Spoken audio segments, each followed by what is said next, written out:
जब समाज की सुख शांति देने वाली पवित्र व्यवस्था को नष्ट भ्रष्ट करते हैं, सज्जनों को पीड़ा पहुंचाते हैं, तब वे करुणा निधान प्रभु अनेक शरीर धारण करके अर्थात समय की आवश्यकता के अनुरूप रूप धारण करके सज्जनों की पीड़ा का हरण करते हैं। वे असुरों को मिटाते हैं अर्थात दुर्गुणों को मिटाते हैं, देवताओं की स्थापना करते हैं अर्थात सद्गुणों की स्थापना करते हैं और श्रुति सम्मत धर्म व्यवस्था की पुनर्स्थापना करते हैं। और भगवान के अवतार काल की यह लीलाएं संसार में प्रकाशित होती हैं। जिन लीलाओं का गायन करके भक्तजन सहज ही अपने जीवन की जटिलतम समस्याओं का समाधान प्राप्त कर लेते हैं, संसार सिंधु से संतरित होना उनके लिए सहज हो जाता है। यही भगवान के अवतार का उद्देश्य है। आज श्री राम कथा के समापन सत्र में हम लोग फिर इसी प्रसंग पर चिंतन करें। आज का दिन वैसे भी बहुत महत्वपूर्ण है। हमें हमारी स्वतंत्रता आज के दिन ही मिली थी, राष्ट्रीय पर्व है और भगवान की ऐसी कृपा है कि हम लोग और किसी पर्व में साथ साथ रह न पाए, पर प्रतिवर्ष स्वतंत्रता दिवस तो हम लोग साथ ही साथ मनाते। कथा का भी उद्देश्य यही है। आज हम स्वतंत्रता दिवस मना रहे हैं, पर श्री राम कथा हमें एक प्रेरणा देती है कि हम उस दिवस की भी प्रतीक्षा करें जिस दिन हमें हमारी स्वतंत्रता का अनुभव हो, हमारी स्वतंत्रता हमें मिले। श्री राम कथा कहती है कि सीता जी का हरण कर लिया। रावण ने वेश बदलकर, कई बार यह प्रश्न उठता है कि जो दैत्यों ने किया वही देवताओं ने किया। अगर रावण सीता जी का हरण करता है तो देवराज इंद्र का बेटा जयंत कौआ बनकर सीता जी के चरण में चोंच का प्रहार करता है।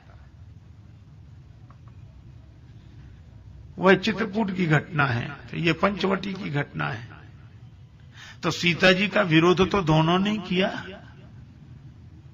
देवता ने भी और दानव ने भी। फिर अंतर क्या है? गलत आदमी गलती करे यह तो ठीक है, पर यह कथा यह संदेश देती है कि अच्छे आदमी से भी गलतियां होती हैं। लेकिन गलतियां होना एक बात है और गलती को गलती न मानना दूसरी बात है। यही देवता और दैत्य में अंतर है। जयंत समझ गया, अपनी गलती से सबक ले लिया और लौटकर भगवान के चरण शरण में आ गया कि मुझसे अपराध हुआ। तो प्रभु छाड़ेऊ करी छोह, एक नयन करी तजा भवानी, प्राण बचा दिए। बाण अमोघ था, एक नेत्र गया। पर इससे सिद्ध क्या हुआ कि गलती अच्छे आदमी से भी होती है और गलत आदमी से तो गलतियां होती ही हैं। लेकिन अच्छा आदमी कौन? जो अपनी गलती से सबक ले ले, अपनी गलती से समझ ले और अपनी गलती को गलती मानकर भगवान का आश्रय लेकर दोबारा ऐसी गलती नहीं करने का जो निश्चय करता है, वही देवता है। लेकिन जो गलती करे और गलती को गलती न माने, जयंत तो नारद जी के समझाने पर भगवान की शरण में आ गया, लेकिन रावण तो किसी के समझाने से शरण में नहीं आया। बस यही देवता और दैत्य में अंतर है। एक दूसरा अंतर यह है कि गलत काम तो दोनों ने किया, लेकिन देवराज इंद्र के बेटे ने गलत काम किया, सीता माता के चरण में चोंच का प्रहार किया, विरोध किया, ठीक। लेकिन जयंत बना क्या, यह भी देखो, कौआ। और रावण ने गलत काम किया और बना क्या, साधु, सन्यासी बनकर आया। इसका अर्थ क्या है? इसका अर्थ यह है कि कम से कम अच्छे आदमी में इतनी अच्छाई तो हो कि गलत करे तो गलत होकर तो समाज में आए। देवता में इतनी अच्छाई तो होती है, वो इसी के लिए देवता कहते, इतना तो ईमानदार हो कि हम गलत कर रहे हैं तो गलत को स्वीकार करें। गलत काम कर रहा है तो कौआ बनकर कर रहा है, पर दैत्य कौन, काम कुछ और भेष कुछ। काम कर रहा है सीता जी के हरण का और बन गया है साधु सन्यासी। आवा निकट जति के बेखा, मन मैला तन उजला, मन मैला तन उजला, बगुला जैसा भेख, और इससे तो कागही भले भीतर बाहर एक। कौए अच्छे हैं, कम से कम जो भीतर है वही बाहर है, और वेश कुछ, आचरण कुछ। श्री तुलसीदास जी ने कवितावली में कहा कि अरे मन, अगर तू हंस का वेश धारण करता है तो तजिदे बक बायस की करनी, तो ये कौए और बगुले का काम तो छोड़ दे। वेश हमारी रक्षा करता है, वेश हमें याद दिलाता है कि हम कई बार लोग कहते यही करना, तो कपड़े बदल देते, वस्त्र, ये वस्त्र पहनकर तो ऐसा मत करो। इसीलिए हम लोग जब साधु होते तो मुड़ते हैं, हमको मूड़ दिया जाता है। हमको हमारे गुरुओं ने मूड़ा, उनको उनके गुरुओं ने मूड़ा, जो हमारे पास आएगा हम उसे मूड़ेंगे। ये मुड़ने की परंपरा ही रही, शुरू से रही। और इसलिए लोग जब कोई साधु होता तो ये नहीं कहते कि चेला बन गए, ये कहते मुड़ गए। अच्छा एक बात आता, तो मुड़ा हुआ तो दिख ही रहा है, तो ओह मुड़ गए, तो मुड़ तो गए ही है, अब इसमें पूछने की बात क्या रही। लेकिन ये मुड़ना बड़ा सांकेतिक है। ये वेश ऊपरी है पर प्रभाव भीतर डाले, इसलिए है ये वेश। मुड़ना बाहरी है पर प्रभाव भीतर होना चाहिए। मुड़ने का अर्थ है कि अब हम मुड़ गए, उधर से इधर मुड़ गए, अब जगत से जगदीश की ओर मुड़ गए, वासना से उपासना की ओर मुड़ गए, असत्य से सत्य की ओर मुड़ गए, मृत्यु से अमृत की ओर मुड़ गए। लेकिन एक बार मुड़ना काफी नहीं होता।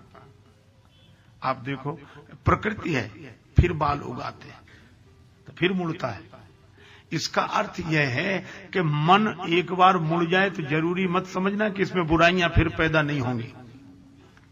जैसे सिर में बाल बार बार उगते हैं और हम बार बार मुड़ते हैं क्योंकि एक बार मुड़ने का निश्चय कर लिया है। इसी तरह जो मुड़ गए हैं उनके मन में जितने बार बुराइयां उत्पन्न हो उन्हें बार बार मुड़ते रहना चाहिए। यही साधुता है, जब जब उत्पन्न हो बस।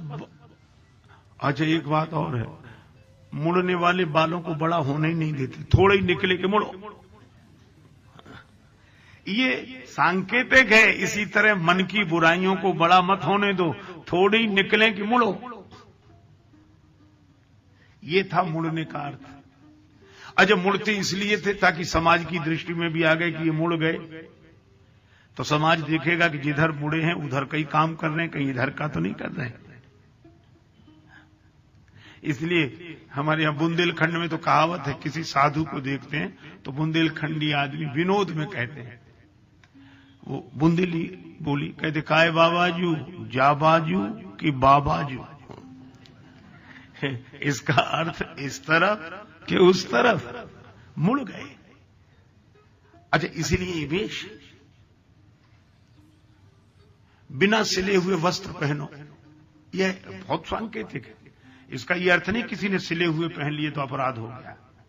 इसका अर्थ यह है कि अब तुम साधु हो गए, किसी धारणा में मत बंधना, अब ससीम में मत रहना, असीम होकर रहना, और ऐसा ही वस्त्र धारण करना जो किसी धारणा में बंधा ना हो। यह, और इसलिए साधुओं के वस्त्र को अचला बोलते हैं कि ये धारणा अचल रखना, चलने मत देना। मुड़ गए तो मुड़ गए। पर एक हमारे परिचित सज्जन है, वो बराबर मुड़ते हैं, और महाराज आज तक नहीं मुड़े। हम लोग समझते हैं कि सिर का मुड़ना ही मन का मुड़ना है, जीवन का मुड़ना है। ये प्रतीकात्मक है। बालों का मुड़ना बवालों से मुड़ना नहीं है, पर बाल का मुड़ना संकेत है कि बवालों से मुड़े। बाल का पता नहीं लगता, बवाल जहां के तहां है। तो वो मेरे परिचित हैं, तो मैं उन्हें बराबर कहता हूं। अच्छा, और वो हमारे पास जब आते तो मुड़ कर आते, देखो महाराज आप कहते थे, अब आ गए हम मुड़ के। और मुझसे कहते हैं कि मैं देखो बराबर मुड़ जाता हूं, आप देख रहे बराबर। लेकिन मैं उन्हें जानता हूं, महाराज पूज्य श्री स्वामी उमेशानंद जी महाराज दर्शन दे रहे हैं, उनका बहुत बहुत वंदन अभिनंदन। तो मैं उनकी चर्चा कर रहा था, उन सज्जन की। वो जब आते तो सिर दिखाते कि देखो मुड़ गए। तो मैंने कहा कि तुम मुड़ते तो हो, पर मुड़े तो आज तक नहीं हो। तो बोले, अरे आप भी कहां की बात करते, हम इसलिए थोड़ी मुड़े कि मुड़ गए। फिर हम तो इसलिए मुड़ते, मूड मुड़ाए 3 गुण सिर की मिट जाए खाज, और खाने को बढ़िया मिले लोग कहें महाराज।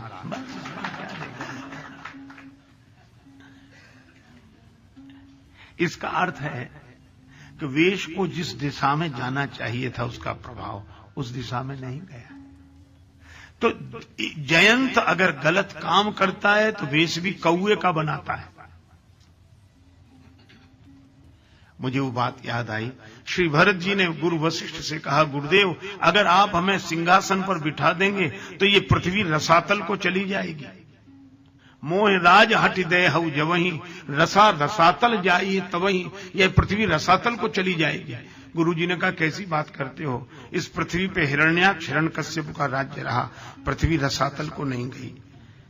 इस पृथ्वी पर रावण कुंभकर्ण का राज्य रहा, पृथ्वी रसातल को नहीं गई। और भरत तुम्हारे जैसा महात्मा सिंहासन पर बैठ जाएगा तो पृथ्वी रसातल को चली जाएगी। ये तर्क हमारी समझ में नहीं आता। श्री भरत जी ने कहा कि गुरुदेव, पृथ्वी हिरण्याक्ष हिरण्यकश्यप का अत्याचार सहन कर सकती है, क्योंकि धरित्री माता जानती है कि राक्षस है। रावण कुंभकर्ण का अत्याचार सहन करेगी, क्योंकि पृथ्वी माता जानती है कि राक्षस है। लेकिन गुरुदेव, हिरण्याक्ष हिरण्यकश्यप रावण कुंभकर्ण का काम अगर राम का भाई करने लगे तो पृथ्वी भरोसा किस पर करेगी, वह तो रसातल को चली ही जाएगी। इसलिए इसी अर्थ में जयंत गलत काम करने के बाद भी देवराज इंद्र का पुत्र है, देवता है। अच्छा, एक अजीब बात, ऐसे देखा जाए तो देवता का कुल तो रावण का भी है, ब्राह्मण कुल में जन्म हुआ, और ब्राह्मण को महिदेव कहते हैं, पृथ्वी का देवता कहते हैं। लेकिन फिर भी रावण को दैत्य कहा गया, क्यों? और जयंत को देवता की श्रेणी में ही रखा गया। गलत काम किया तो उस गलत को स्वीकार किया और वेश वैसा बनाया, वेश के अनुरूप काम किया। लेकिन रावण ने वेश के अनुरूप काम नहीं किया। इसलिए जो हम बने वैसे होकर रहें। बचन वेश से जो बने तो बिगड़े परिणाम, और तुलसी मन सो जो बने बनी बनाई राम। तो रावण ने श्री सीता जी का हरण किया और साधु बनकर किया। कई बार लोग पूछते हैं कि संत की क्या पहचान, तो हमने कहा भाई मानस तो एक ही दृष्टि देता है, जिसके कारण आपकी खोई हुई शांति मिल जाए वह संत है, असली संत है। और जिसके कारण आपकी मिली मिलाई शांति चली जाए, शांति खो जाए, वह किसी भी वेश में हो संत नहीं है। अब असली संत है हनुमान जी और बना हुआ संत है रावण, है ना। हनुमान जी सीता जी को खोज कर लाए और रावण सीता जी का हरण करके ले गया। इसका अर्थ यही हुआ कि बनावट हमारे जीवन से शांति का हरण करती है और असलियत हमारे जीवन में शांति को फिर से लाती है। हनुमान जी साधु हैं, बने नहीं। कियों कुबेश साधु सनुमानो, यहां वेश की बात ही नहीं कही। कियों कुबेश साधु सनुमानो, जिम जग जामवंत हनुमानो। और रावण के लिए कहा आवा निकट जति के वेखा वेश। और बात किससे बनती है? देह के माला तिलक छाप नहीं किसी काम के, छाप नहीं किसी काम के। प्रेम भक्ति के बिना, प्रेम भक्ति के बिना नहीं नाथ के मन भाएगा, सोई परम पद पाएगा, सोई परम पद पाएगा। जो भजे हरि को सदा, जो भजे हरि को सदा, सोई परम पद, सोई परम पद, सोई परम पद पाएगा, सोई परम पद पाएगा। इस भजन में श्री स्वामी ब्रह्मानंद जी महाराज ने कहा देह के माला तिलक और छाप नहीं किसी काम की। इसका यह अर्थ नहीं है कि कोई माला ना पहने, तिलक ना लगाए, यह आशय नहीं। उनका आशय यह है कि जैसे कोई ये कहे कि मनुष्य जीवन पाकर अगर कोई भजन नहीं करता तो बेकार है फिर मनुष्य का जन्म। तो मनुष्य का जन्म बेकार नहीं है, पर मनुष्य का जन्म जिस उद्देश्य से हुआ उस उद्देश्य की पूर्ति होनी चाहिए। तो माला तिलक छाप बेकार नहीं है, पर जिस उद्देश्य से धारण किए गए उसकी पूर्ति होनी चाहिए। और इसीलिए मुड़ने का मना नहीं किया गया, परंपरा है होनी ही चाहिए, लेकिन मुड़ना जिस उद्देश्य से हुआ है वह अगर पूरा न हो तो फिर श्री कबीरदास जी कहते हैं कि मूड मुड़ाए हरि मिले तो सब कोई ले मुड़ाए, और बार बार के मूड़ते भेड़ न बैकुंठ जाए। लेकिन इसका यह अर्थ नहीं कि वे मुड़ने का विरोध कर रहे हैं। वो कहते हैं कि मूड के साथ, मूड मुड़ने के साथ मूड भी बदलना चाहिए, मन भी बदलना चाहिए जीवन को। अब रावण हरण करके ले गया सीता जी को। अब आज स्वतंत्रता दिवस है तो हम लोग इसी तरह सोचें कि राम जी रोते हुए सीता जी को खोज रहे हैं। जब जब हमारी स्वतंत्रता खो जाती है तो हम दुखी हो ही जाते हैं। आज सब दुखी तो इसीलिए हैं, कहते हम चाहते हैं कि शांत रहें, रह नहीं पाते। एकांत में बैठे कि अकेले में अब जरा शांति से ध्यान करेंगे, मन में इतनी उपद्रव है कि पता नहीं क्या पैदा हो जाए और हम परेशान आंख खोल के उठ बैठते हैं, छोड़ो हो ही नहीं रहा। हो हम जब जो करना चाहते, अरे हम जब सोना चाहते तो नींद नहीं आती, और जब जागना चाहते तो नींद ऐसी आती कि बैठने नहीं देती। आप देखो हम अपने मन से न सो पाते हैं न जाग पाते हैं। हमारी स्वतंत्रता है कहां? अरे बड़ी बड़ी बातें तो जाने दो, जन्मना, मृत्यु, शरीर छोड़ना, शरीर पाना, इसमें भी हम स्वतंत्र नहीं है। लाई हयात आए, कजा ले चली चले, ना अपनी खुशी से आए ना अपनी खुशी चले। जब हम पैदा होना नहीं चाहते थे तब पैदा कर दिए गए, जब मरना नहीं चाहते थे तब शरीर छोड़ा लिया गया। एक ने कहा स्वर्ग बड़ा अच्छा है, क्यों? बोले वहां सदा जवान रहते, वहां मौत है ही नहीं। तो दूसरे ने कहा कि ऐसा स्वर्ग भी बेकार। कहा क्यों? बोले स्वतंत्रता वहां भी नहीं है। क्यों? का तेरे आजाद बंदों की न ये दुनिया न वो दुनिया, तेरे आजाद बंदों की न ये दुनिया न वो दुनिया, यहां जीने पे पाबंदी, वहां मरने पे पाबंदी। कहां स्वतंत्रता है? यहां जी नहीं सकते हमेशा, वहां हमेशा, वहां मर नहीं सकते। यहां जीने पे पाबंदी, वहां मरने पे पाबंदी। तो आप देखो कितने ही कोई सुखी हो, पर स्वतंत्रता ही परम सुख है। आज भी लोग कहते हैं कि जब देश गुलाम था, अंग्रेजों का राज था, हम हमसे तो तब भी सुखी थे, आजकल तो बहुत परेशान। पहले ही ऐसा बहुत लोग कहते हो कि उनके जमाने में सब होता था पर ये नहीं होता था, ऐसा नहीं होता था। ये बात सही भी हो, लेकिन एक बात, हम सुखी तो थे पर स्वतंत्र नहीं थे। सुखी तो थे, तो सुख अपने आप में सुख तो है, पर परम सुख तो स्वतंत्रता ही है। हम स्वतंत्र हो सके। आज परिस्थिति क्या है? आज हमारी स्वतंत्रता हरण कर ली है। राक्षसों ने सीता जी का हरण किया था, आज विकारों ने हमारी स्वतंत्रता हरण कर ली है।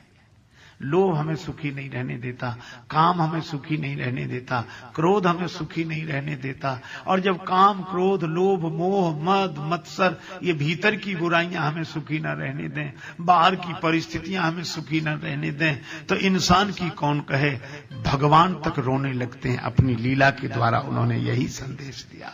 राम जी। अच्छा एक बात और है, लक्ष्मण जी समझाते हैं, लक्ष्मण समझाए बहु भांति। लक्ष्मण जी समझा रहे। ऐसी भी विडंबना आती है कि छोटे भी बड़ों को समझाने लगते हैं जब शांति खो जाए और व्यक्ति हैरान परेशान हो तो। लेकिन हमें स्वतंत्रता प्राप्त कर दी है, इसीलिए जिनको स्वतंत्रता मिल जाती थी उन संतों को हम स्वामी बोलते थे। स्वामित्व है, अब ये स्वामी है। तो संत कहते थे कि हम, एक हमारे चित्रकूट में बड़े परिचित महात्मा थे, संत श्री राम गुलाम दास जी महाराज, वैष्णव संत थे हमारे, बड़े श्रद्धेय आदरणीय, बड़े प्रेमी। हम उनके पास जाते थे तो अपनी मस्ती में बोलते थे। किसी ने कहा कि महाराज आपका नाम तो नाम बताया। उनका महाराज नाम बड़ा अच्छा है। साधु होने के बाद हुआ कि पहले से? बोले बचपन से ही राम गुलाम नाम था। तो हमने कहा ये तो बहुत बढ़िया है। तो हंसकर कहते हम केहू दूसरे के गुलाम हुईबो न करे, हम किसी दूसरे के गुलाम हुए ही नहीं। दास भी होंगे तो भगवान के, ईश्वर के, राम जी के दास, और भगवान के दास और अपने मन के स्वामी। इसलिए संतों को दो ही बातें कही जाती है, स्वामी भी कहा जाता है, दास भी कहा जाता है। शरण रहते हैं तो भगवान की शरण में रहते हैं। तो भाई ये स्वतंत्रता, तो इसीलिए संतों के लिए क्या कहते हैं, उन्होंने शरीर छोड़ दिया। हा? जो स्वतंत्र होगा वह शरीर छोड़ देगा। स्वतंत्र क्यों? अब आसक्ति ने उसे बांध नहीं रखा है, परतंत्र करके नहीं रखा है। अच्छा संत हो गए, शरीर छोड़ देते हैं। हम लोग छोड़ते नहीं, हम लोगों से छुड़ा लिया जाता है। छोड़ना कौन चाहता है? मौत एक तमाचा मारती कि निकलो बाहर, बहुत दिन रह लिए, तुम हटने का नाम ही नहीं लेते। इसलिए यह स्वतंत्रता प्राप्त हो। और जब वैसे देखा जाए, हम लोग कहते हैं आजादी हमारा जन्म सिद्ध अधिकार है। ये व्यवहारिक जीवन में भी इस स्वाभिमान में रहना चाहिए, इसके लिए चेष्टा करनी चाहिए, व्यवहारिक तल पर भी। लेकिन आध्यात्मिक तल पर भी सोचना चाहिए कि स्वतंत्रता हमारा जन्म सिद्ध अधिकार है। हमें मन गुलाम बनाए रहे, हमें विकार गुलाम बनाए रहे। अब क्या करें महाराज, आदतें ऐसी हैं, छूटती नहीं हैं। वो गलत नहीं कहते, सही कहते हैं। लेकिन एक संत ने कहा कि ये सच है कि आदत को बदलना आसान नहीं है। ये सच है कि आदत को बदलना आसान नहीं है, मगर जो आदत न बदल सके वो काबिले इंसान नहीं है। आदत को बदलना आसान तो नहीं है, पर असंभव भी नहीं है। राम जी का चरित्र हमें क्या सिखाता है? स्वतंत्रता खो गई है, शांति खो गई है, लेकिन राम जी दुखी तो हुए पर पीछे नहीं लौटे, परेशान तो हुए पर पुरुषार्थ नहीं छोड़ा। क्या लिखा है? आगे चले बहुरी रघुराय,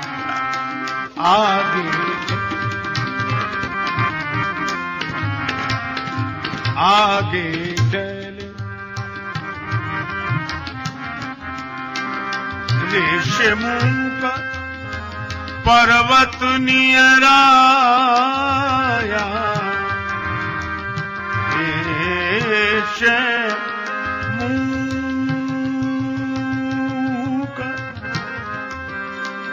ऋषिमुख पर्वत नियराया, आगे चले बहु रघुराया, आगे चले बहु,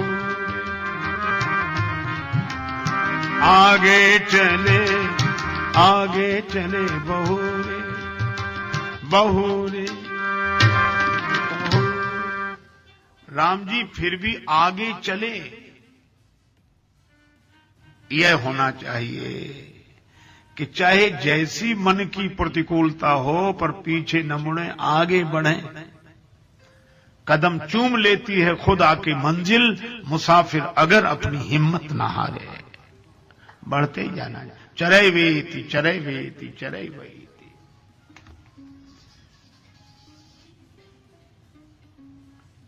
राम जी आगे बढ़े। अच्छा, परिणाम क्या हुआ? ऋषिमुख पर्वत नियर आए। ऋषिमुख पर्वत नजदीक। अच्छा, एक शैली देखो, काव्य की शैली है। इस कविता में ऐसे लगता है जैसे पर्वत के पास राम जी नहीं पहुंचे, पर्वत राम जी के पास चलकर आ गया। ऋषिमुख पर्वत नियर आया, नजदीक आ गया। यहां अंग्रेजी का और इस भाषा का शब्द मिल जाता है, नियर। ऋषिमुख पर्वत नियर आया, नजदीक आ गया। नियरे, उसी नियर से नियरे माने पास। नियरे रहो चाहे न्यारे बने रहो। और नियरे में बुंदेली भाषा में यह और निकल गया, नीरे नीरे नीरे, नियरे और नियर। ऋषिमुख पर्वत नियर आया, नजदीक। तो ये कहना था कि राम जी पर्वत के नजदीक पहुंच गए ना। तुलसीदास जी कहते हैं कि पर्वत राम जी के नजदीक आ गया। इसका अर्थ यह हुआ कि कैसी भी प्रतिकूल परिस्थिति हो, अगर कोई पुरुषार्थ पूर्वक आगे बढ़ता है तो बड़ी से बड़ी ऊंचाई उसके नजदीक आ जाती है। पर्वत नजदीक आ गया, ऋषिमुख पर्वत नियर आया। और इस पर्वत से ही